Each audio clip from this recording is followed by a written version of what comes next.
On the 4th of July, while families celebrated with fireworks and barbecues, an 18-year-old football player boarded a boat with friends for what should have been an unforgettable day. By sunset, he was gone. His friends returned to the mainland. He didn't. 2 days later, search teams found his body near the waters of Horn Island, Mississippi. Now his family says they still doesn't know what happened.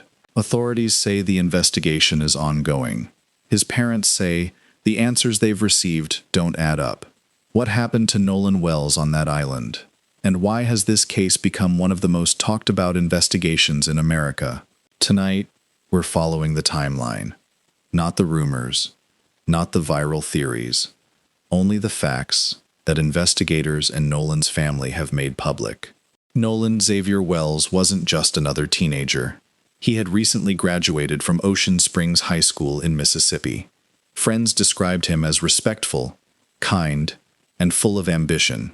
He was preparing to begin the next chapter of his life, with plans to continue his football career at Southwest Mississippi Community College. To his parents, he wasn't simply an athlete. He was their son, someone with dreams, someone who was supposed to come home. No one imagined that a holiday trip would become the last day they would ever see him alive.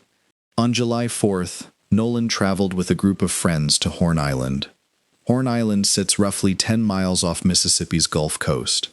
It is beautiful, but isolated. There are no permanent residents, no stores, no cell service in many areas, no easy way to call for help. The group traveled there by private boat to celebrate Independence Day.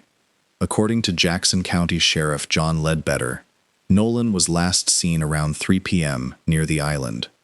At some point later that day, the boat returned. Nolan did not. Sheriff Ledbetter later said investigators believed Nolan chose to stay there based on early witness information.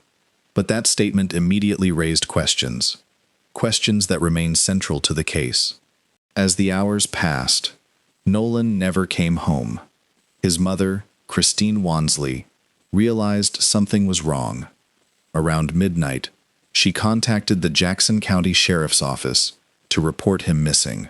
By the next day, a massive search operation was underway. The U.S. Coast Guard, National Park Service, Mississippi Marine Resources, local deputies, volunteer organizations, helicopters, boats, drones. Everyone searched the waters surrounding Horn Island. Hope slowly turned into fear. On the morning of July 6th, everything changed. A National Park Service ranger discovered a body in the water near the northwestern tip of Horn Island. Later, dental records confirmed what Nolan's family had feared. The body was Nolan Wells. An entire community was left in shock. But instead of bringing closure, the discovery created even more questions, because investigators had not yet explained exactly what happened. Almost immediately, Nolan's parents said they struggled to believe one key part of the early timeline. Authorities had indicated investigators were told Nolan stayed behind on the island. His parents publicly said they didn't believe that matched his character. His father told CBS News he believed Nolan would have stayed with the group rather than willingly remain alone. The family retained civil rights attorney Ben Crump. They also requested an independent review and called for transparency. Their message was simple. They wanted answers, not assumptions. We didn't raise him like that. For him to not stay with the people that he came with, we taught him that, like, if you go with someone, you stay with them. You go with them, you leave with them. You don't go off. You don't split from the group chasing a girl. There's girls back where you at. There's girls everywhere. So she's not the only one. You can find another girl. So I constantly drilled in his head to always stay with the group. Always just be mindful of your surroundings. Do you think race might be a factor? Like my wife said, I don't want to believe that, but it's so many things have happened, and so many things have been swept under the rug. Like I said, Nolan didn't see he didn't see color. He saw people for who they are.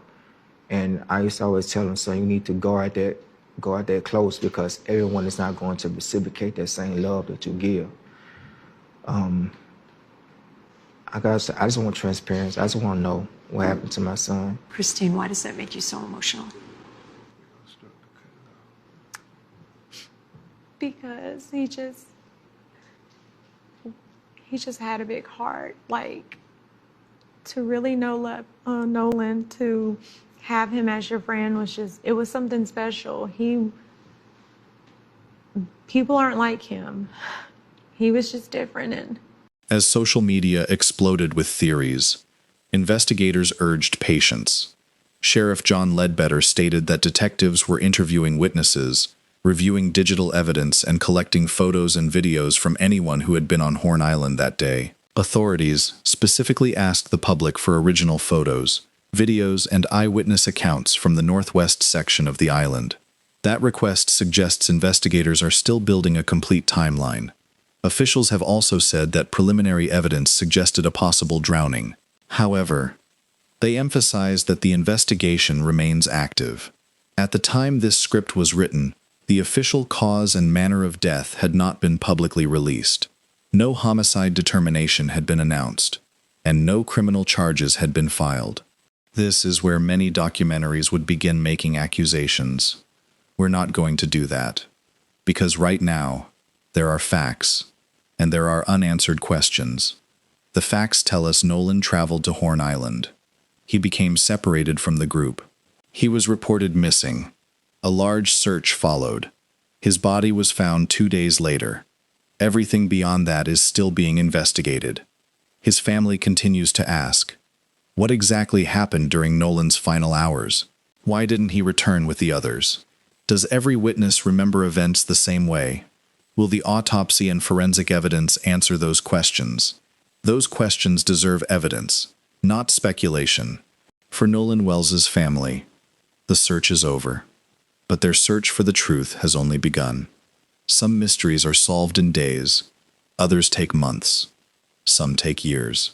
Investigators continue reviewing evidence. His family continues asking for transparency, and until the investigation reaches its conclusion, the most responsible thing anyone can do is let the facts, not rumors, lead the story. Because behind every headline, there is a family waiting for answers.